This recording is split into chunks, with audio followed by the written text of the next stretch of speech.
नमस्कार दोस्तों, मैं रामपाल लोधी आज आपके सामने फिर से आया हूँ। बहुत दिन हो चुके थे, सोचा आज चर्चा कर लें अपन फिर से। तो आपको ज्ञात होगा कि कोरोना जो महामारी आज चल रही है ये रुकने का नाम नहीं ले रही। आज लगभग 7.5 लाख के लगभग भारत में केस हो गए हैं। 20,000 से अधिक मौतें हो चुकी हैं। और अब जो हमारा गृह जिला है शिवपुरी, यहाँ पर भी कोरोना ने दस्तक दे दी है। आज आपने देखा हो 103 केस शिवपुरी ज़िले में भी पहुँच चुके हैं। इसके चलते हुए बहुत ही सावधानी रखने की ज़रूरत है। और साथ ही एक ऐसा भी कह सकते हैं हम लोग कि हम तो सावधानी रखते हैं, लेकिन सामने वाला सावधानी नहीं रखता। इसलिए हमें सावधानी रखनी पड़ेगी, अपने से भी और सामने वाले से भी। दोनों तरह से ही सावधानी बरतेंगे तभी हम इस महामारी से जीत सकते हैं। आज पूरा देश इस महामारी में इस कदर जकड़ गया है कि शायद 1-1.5 साल हमें इस पोजीशन में आने में लग जाए। इसके चलते हुए पढ़ाई भी डिस्टर्ब हो रही है। आप लोग देख रहे हो जो पीएससी में बैठते हैं जो बच्चे, वो 2-2 साल तैयारियां करते हैं पीएससी के लिए, और तो तैयारियां इस लॉकडाउन में पूरी सब जाहिता हो गई, सब साफ हो गया। आप लोग बोलते हो वो तो घर पे पढ़ते होंगे, घर पे पढ़ रहे हैं ना आप लोग। हाँ, घर पे पढ़ रहे हैं, लेकिन घर पे पढ़ने में वो आनंद नहीं आ रहा, वो मन नहीं लग रहा जो कोचिंगों में और उस समय लगता था। आज की कंडीशन थोड़ी अलग हो गई है। इसी के चलते हुए कि कोचिंगें भी नहीं खुल पा रही हैं। आपको पता हो कोचिंगों पे, स्कूलों पे बैन है भी। आज पेपर में आपने पढ़ा हो, भिंड में शायद 1-2 टीचरों पर आज FIR भी दर्ज हो गई। इसलिए पढ़ाई तो डिस्टर्ब हुई है, इसमें कोई कहने वाली बात नहीं है। साथ साथ आज हमारा माइंड भी इतना डिस्टर्ब हो रहा है कि हम लोग उल्टे सीधे कदम उठाने के लिए हो जाते तैयार। बड़ा धैर्य बना के रखना होगा इस समय में। समय निकलना है, ये समय निकलने में थोड़ा टाइम लगेगा। यहाँ अपनी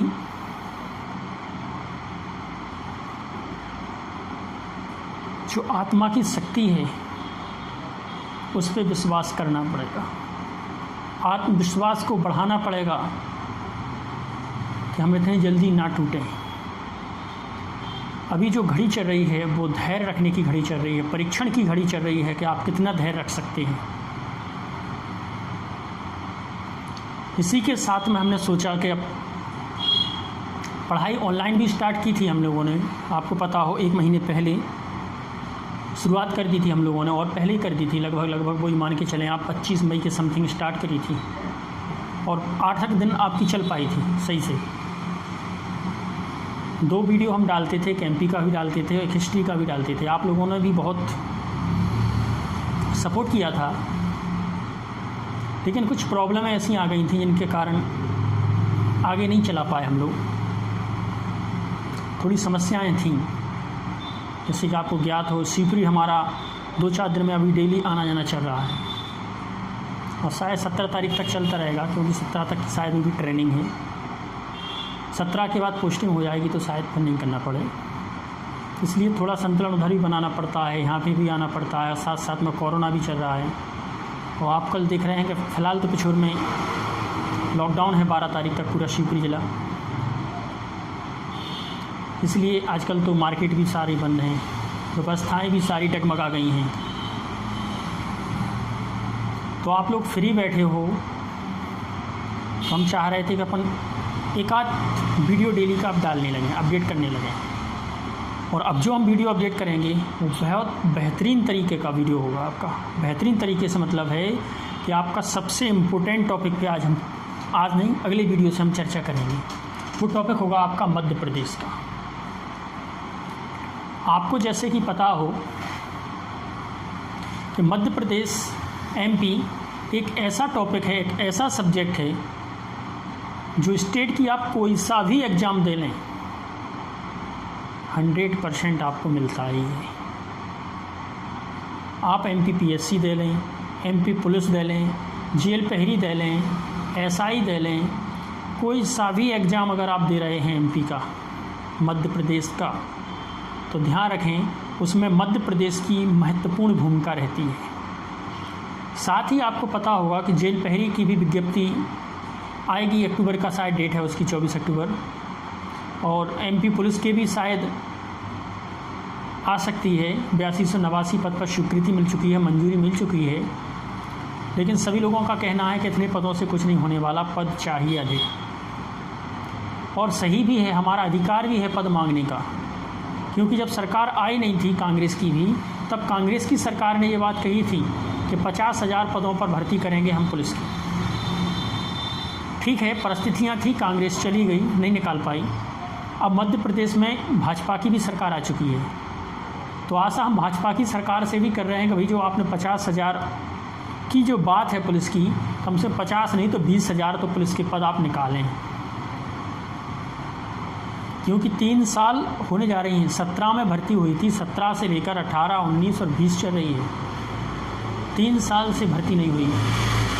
आप लोग सोच रहे होंगे कितने सारे बेरोजगार हो चुके हैं, बेरोजगारी बढ़ती जा रही है, और जो बाहर काम करते थे मजदूर वगैरह वो भी आज वापस अपने घर आ गए हैं, तो बेरोजगारी की और अधिकता हो गई है। साथ ही जेल पहरी है, मध्य प्रदेश है या मध्य प्रदेश SI है, ये सारी भर्तियां 3 वर्ष से कम रुकी हुई हैं। बहुत सारे लोगों की तो ओवर एज हो चुकी है, क्योंकि वो लोग तैयारी कर रहे थे, लेकिन अब 3 साल हो चुकी, तो 3 साल में आप सोचते हैं कि जो सीमा पे लगे थे तो बहुत आगे पहुंच चुके होंगे, वो तो परीक्षा से वंचित रह गए। तो सरकार से हम लोग निवेदन करेंगे कि थोड़ी आयु भी आप बढ़ाएं, क्योंकि जो बच्चे ओवर एज हो गए उनको भी तो इसमें हिस्सा मिलना चाहिए। गलती उन लोगों की नहीं है, गलती तो आप लोगों की है। आप अगर प्रत्येक साल निकालते रहते वैकेंसी तो वो लोग पार्टिसिपेट कर सकते थे, लेकिन ऐसा नहीं है। 3 साल हो चुकी, कोई भर्ती नहीं आई, और अब जो भर्ती आने वाली है, चाहे वो मध्य प्रदेश पुलिस की हो, जेल पहरी की हो या SI की हो, और PSC का तो मेंस आएगा, उसके बाद प्री की अभी जुलाई में होनी थी, लेकिन अब तो शायद हमें लग रहा है कि वो दिसंबर के लगभग पहुंचेगी, नवंबर दिसंबर में मान के चलें।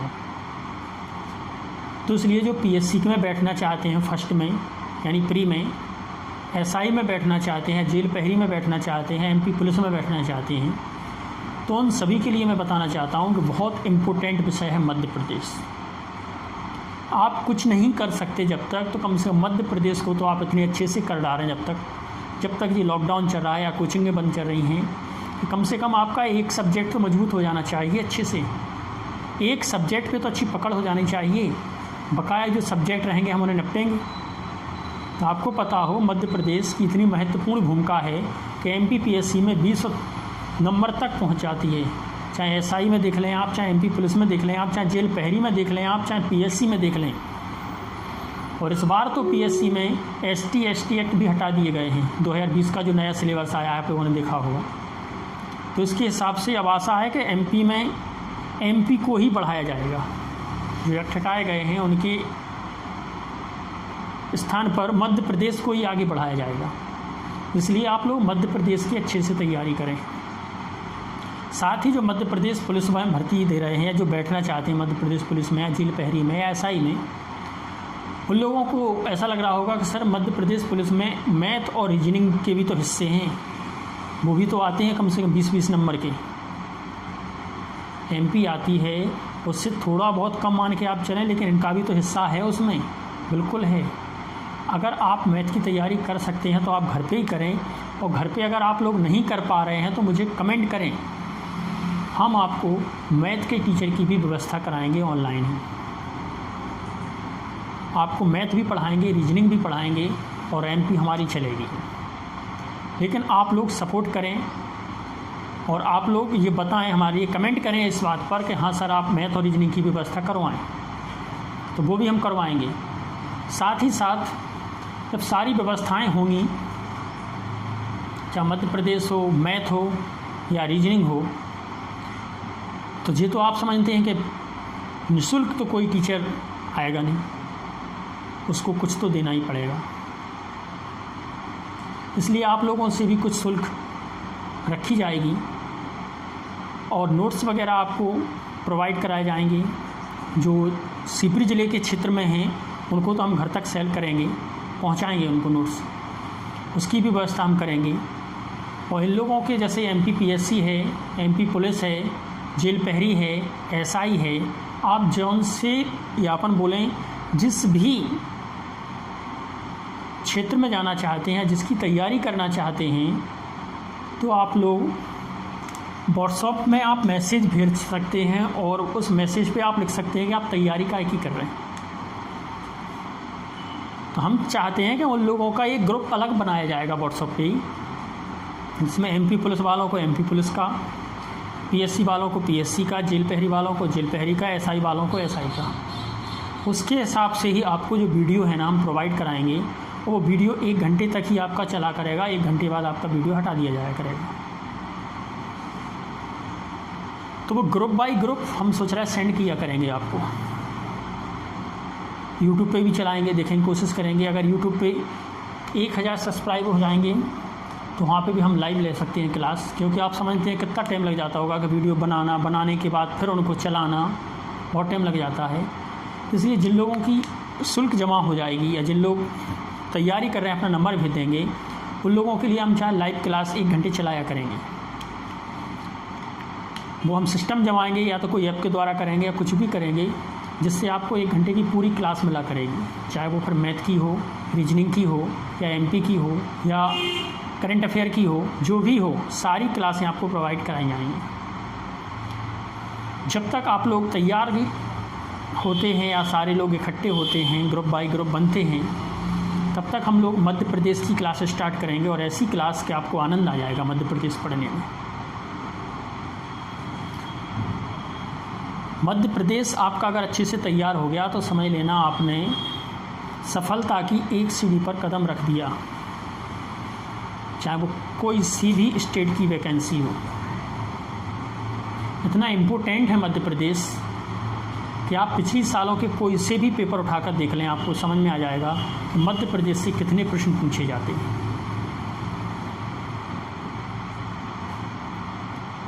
और कोई जानकारी चाहिए हो तो बता देना हमें। हम अपना नंबर दे रहे हैं जिन पर आपको व्हाट्सएप पर जुड़ना है, साथ ही साथ लिखकर भेजना है आपको कि आप कौन सी क्लास ज्वाइन करना चाहते हैं। जो भी आप क्लास ज्वाइन करना चाहते हैं उसका नीचे लिख देना और हम आगे चलकर उन लोगों को एक ग्रुप में जोड़ लेंगे और ग्रुप बनाकर आपको तैयारी कराएंगे।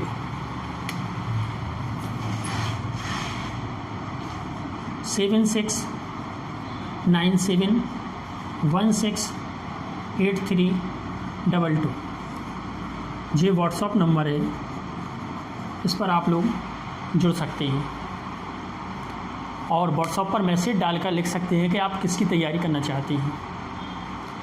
उसके बाद जब लॉकडाउन ख़त्म हो जाएगा या कोचिंग स्टार्ट हो जाएगी तो ध्यान रखें आपकी जो शुल्क यहाँ वसूली जा रही है, जो यहाँ ली जा रही है, उसी शुल्क पर आपको ऑफलाइन कोचिंग भी चलाएंगे।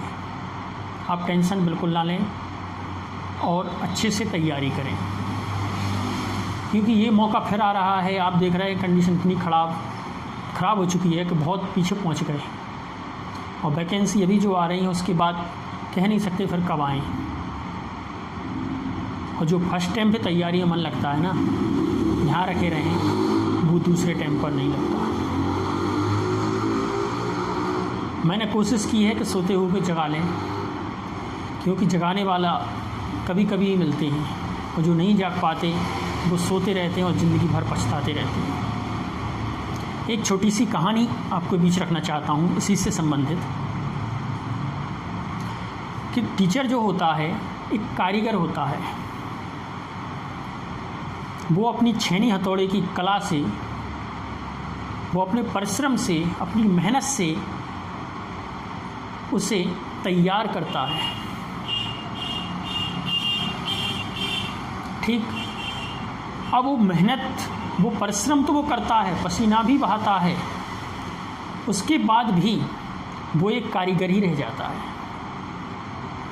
लेकिन जिसको बनाता है वो एक दिन मूर्ति बनकर तैयार हो जाती है।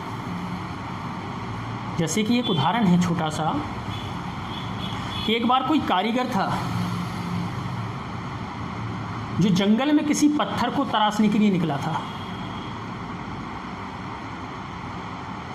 क्योंकि कारीगर हो या कलाकार हो, कोई भी व्यक्ति हो, वो कभी बैठा नहीं रहना चाहता। वो अपनी कला को आगे बढ़ाना चाहता है, वो अपनी कला को सीखना चाहता है। इसी के चलते वो जंगल के पास पहुंचा तो उसने देखा कि बहुत सुंदर एक पत्थर है, बहुत सुंदर पत्थर है। उसने सोचा यदि मैं इस पत्थर को अच्छे से मूर्ति बना के ढाल दूँ इस पत्थर की, तो इस पत्थर की भी कीमत बढ़ जाएगी और मूर्ति भी अच्छी लगेगी। कोशिश की उस कारीगर ने, और उसने अपनी छेनी हथौड़ा जैसे ही उठाया और उस पत्थर पे चलाया तो उस पत्थर के अंदर से आवाज़ आई, मैं तेरी ये छेनी की मार नहीं झेल पाऊंगा, रहने दे मुझे तो पत्थर ही रहने दे। मैं तेरी छेनी की ये मार नहीं झेल पाऊंगा, मुझे पत्थर ही रहने दे, मुझे मूर्ति नहीं बनना है। उस कारीगर ने बार बार समझाया, बहुत बार समझाया कि पत्थर, तेरी ज़िंदगी सुधर जाएगी, लोग तेरे आगे सिर झुकाएंगे, तुम पूजा जाएगा, तेरी पूजा होगी। लेकिन वो पत्थर, वो मार सहने वाला नहीं था। उसे ज्ञान नहीं था इस चीज़ का कि ये भविष्य उसे कहाँ ले जाएगा। और कारीगर ने अपनी छेनी हथौड़ों को फिर से वापस रखा अपने पास और चल गया आगे। जब वो आगे चला तो उसे एक पत्थर फिर से मिला, लेकिन उसमें वो सुंदरता नहीं थी, उस पत्थर की वो क्वालिटी नहीं थी। लेकिन कारीगर ने सोचा कला की कारीगरी होती है, पत्थर की नहीं होती। क्योंकि बहुत सारे पत्थर ऐसे होते हैं जो डले फिरते हैं कहीं भी, उनकी कोई कीमत नहीं होती। और एक ख़राब भी पत्थर अगर मंदिर में रखा हो तो उसकी पूजा होती है। तो उस कारीगर ने उसी पत्थर पे अपनी छेनी हथौड़े चलाना शुरू कर दिया और उस पत्थर ने वो मार झेली। आप लोग ऐसे भी कह सकते हैं कि सर उसको तो कोई पूछता ही नहीं था, तो वो तो झेले गई, क्योंकि वो तो ख़राब थी उसकी स्थिति। लेकिन ध्यान रखें मित्रों कि ख़राब पोजीशन वाला ही आगे उठता है। जिसकी स्थितियाँ ख़राब होती हैं ना, वही मार सह पाता है। जो एसी की हवा लेते हैं, गजाई रद्दों में सोते हैं, वो लोग क्या जाने मेहनत करके। तो उस पत्थर ने जो मार सही उस कारीगर की, और कारीगर ने अपनी सारी कला उस पत्थर के अंदर उतार दी, और वो एक बहुत सुंदर मूर्ति बनकर तैयार हो चुकी थी। और कारीगर वापस शहर लौट रहा था, नगर लौट रहा था अपने। तो उसी नगर के जो राजा थे, उन्होंने एक मंदिर का निर्माण करवाना था, और उस मंदिर के लिए एक मूर्ति की आवश्यकता थी। तो उन्होंने उस कारीगर के लिए बुलाया और उससे कहा, आप एक मंदिर के लिए एक अच्छी सी मूर्ति तराश कर लाएं, जो सुंदर हो, अच्छी, आपकी कला उसमें दिखाई दे। तब कारीगर ने कहा, महाराज मैंने अभी अभी तत्काल में एक मूर्ति बनाई है, अगर आपको पसंद आए तो आप उसे ला सकते हैं, और अगर आपको पसंद ना आए तो मैं दूसरी मूर्ति बनाने को तैयार हूँ। राजा ने आदेश दिया कि ठीक है, उस मूर्ति को उठवाया जाए, कहाँ पर है। तो कारीगर उसके साथ गया जंगल और वहाँ से वो मूर्ति लेकर आए। राजा ने उस मूर्ति को देखा तो उस कारीगर की कला बहुत सुंदर थी, उस पत्थर में बहुत सुंदर मूर्ति बनाई उसने। राजा को पसंद आ गई वो मूर्ति और राजा बोला, रहने दो कारीगर, इसी मूर्ति को हम मंदिर में रखेंगे। और उस मंदिर में उस मूर्ति की स्थापना कर दी गई। लोग बाग उसके सामने सिर झुकाने लगे, बहुत लंबी लंबी लाइनें लगने लगी नगर में। भगवान की स्थापना हुई। इसी के चलते हुए किसी ने कहा, यहाँ पर एक पत्थर की आवश्यकता और है। बोले, किस लिए? बोले, यहाँ पर जो श्रद्धालु आते हैं वो प्रसाद को फोड़ने के लिए, नारियल को फोड़ने के लिए एक पत्थर की आवश्यकता है। तो कुछ सैनिक बोले उसी में से, बोले, महाराज हम जब मूर्ति को लेने जा रहे थे तो रास्ते में एक सुंदर पत्थर और भी पड़ा था वहाँ पर, आप कहो तो हम उसे उठा लाएं। तो राजा बोले, ठीक है, उठा लाओ उसके लिए। और सैनिक गए और उस पत्थर को लेकर आ गए। जी वही पत्थर था जिस पे छेड़ियाँ नहीं चली थीं, और उस पत्थर को वहाँ पर रख दिया नारियल फोड़ने के लिए। तब समय बीता और उस पत्थर ने उस मूर्ति वाले पत्थर से प्रश्न किया, बोले, भाई एक चीज़ तो बता कि तू भी पत्थर है और मैं भी पत्थर हूँ, लोग बाग तुझको पूछते हैं और मेरे सर पर नारियल फोड़ते हैं। तो उस पत्थर ने बहुत मुस्कुराते हुए जवाब दिया, बोले, भाई ये कोई सौभाग्य नहीं है मेरा, ये तो वो ठोकरें हैं जो मैंने सही हैं। इन ठोकरों को सहकर ही मैं आज यहाँ पर बैठ पाया हूँ, और तूने ये ठोकरें नहीं सही हैं, इसलिए अब तुझे ज़िंदगी भर ये ठोकरें सही हैं।